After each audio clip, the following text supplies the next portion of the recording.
جو چیز میں مانگوں وہ مجھے مل جائے، یہ کہاں کی حقیقت ہے؟ یہ جنت کی حقیقت ہے، یہ دنیا کی حقیقت تھوڑی ہے۔ مجھ سے مانگو میں جواب دوں گا، ادعونی استجب لکم، مجھے پکارو میں تمہارا جواب دوں گا۔ لیکن جواب بھی سمجھنے کی ضرورت ہے۔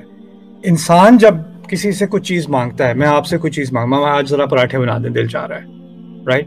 میں نے پراٹھے مانگے، آپ نے بھی چاول بنا دیے، رائٹ؟ تو آپ کو ایک ڈس اپوائنٹمنٹ ہوگی، میں نے مانگا کچھ تھا، آپ نے بنایا کچھ۔ یا میں تحمل کر لوں گا، چلیں آپ مانگا کچھ تھا، آپ نے دیا کچھ، وہ آپ کی مرضی، خیر شاید آپ مجھ سے خفا ہیں، یا شاید آپ کو دل نہیں چاہ رہا تھا بنانے کا، یا شاید آپ نے میری بات ٹھیک سے سنی نہیں، اس لیے جو چیز میں نے مانگی تھی وہ آپ نے نہیں دی، رائٹ؟ ٹیچر کہے گا، اسٹوڈنٹ سے کہے گا ہوم ورک کر لینا، اسٹوڈنٹ نے نہیں کیا، یا اسٹوڈنٹ ٹیچر سے کہے گا ٹیسٹ کو ذرا ایک اور ہفتہ ڈیلے کر دے، ٹیچر نے پھر بھی ڈیلے نہیں کیا، یہ بھی مطالبہ ہی ہے نا، یا درخواست ہے۔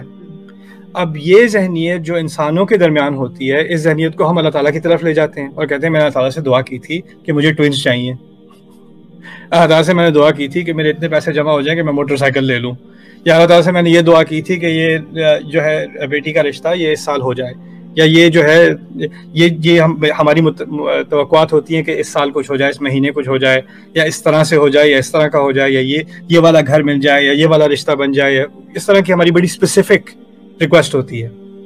اور زندگی کیا ہے کہ ہم دعائیں بہت ساری کرتے ہیں، کئی دفعہ اللہ تعالیٰ وہ جو ایگزیکٹ چیز ہمیں چاہیے ہوتی، جیسے میں نے آپ سے پراٹھا مانگا، وہی پراٹھا آ جاتا ہے اللہ تعالیٰ کی طرف سے۔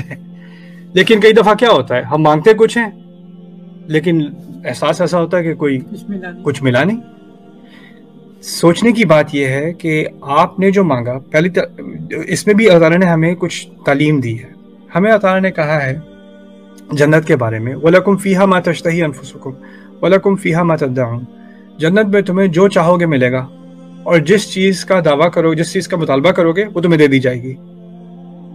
اس سے پہلی بات کیا نکلتی ہے کہ جو چیز میں مانگوں وہ مجھے مل جائے، یہ کہاں کی حقیقت ہے؟ یہ جنت کی حقیقت ہے، یہ دنیا کی حقیقت تھوڑی ہے۔ دنیا میں جو مانگوں مجھے ملے گا، یہ تو اللہ تعالیٰ نے کبھی نہیں کہا۔ تم پیسے مانگو گے میں تمہیں پیسے دے دوں گا، تم گاڑی مانگو گے میں تمہیں گاڑی دے دوں گا، تم اولاد مانگو گے تمہیں اولاد دے دوں گا، تم صحت مانگو گے تمہیں صحت دے دوں گا۔ ایسے تو اللہ تعالیٰ نے کبھی نہیں کہا۔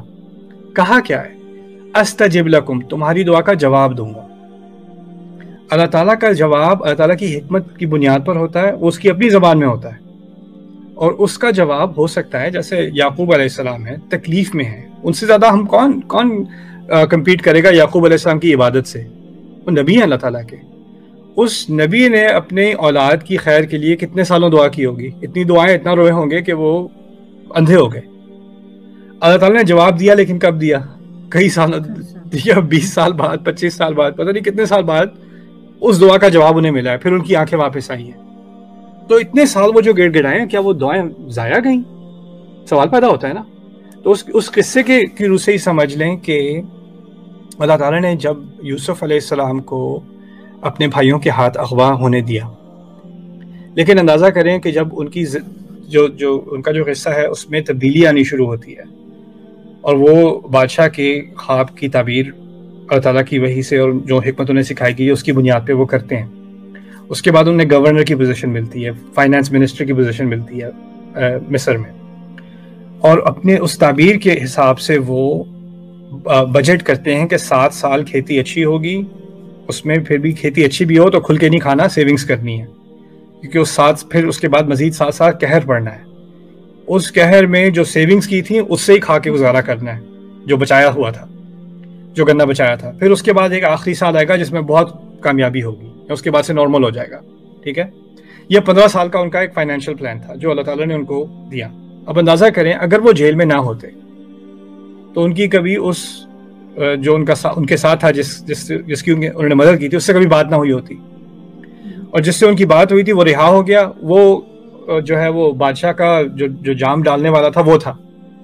تو جب بادشاہ کو خواب آیا اور اس کو سمجھ نہیں آ رہا ہے یہ خواب کیا، اس کا کیا معنی ہے، تو اس کے ذہن میں یوسف نہ آتے جو ان جیل میں ملے تھے، وہ جیل واپس جا کر ان سے بات نہ کرتا کہ بھئی یہ خواب ہے، اس کا کیا مطلب ہے، وہ پھر باہر آ کر اس کی تعبیر نہ کرتے۔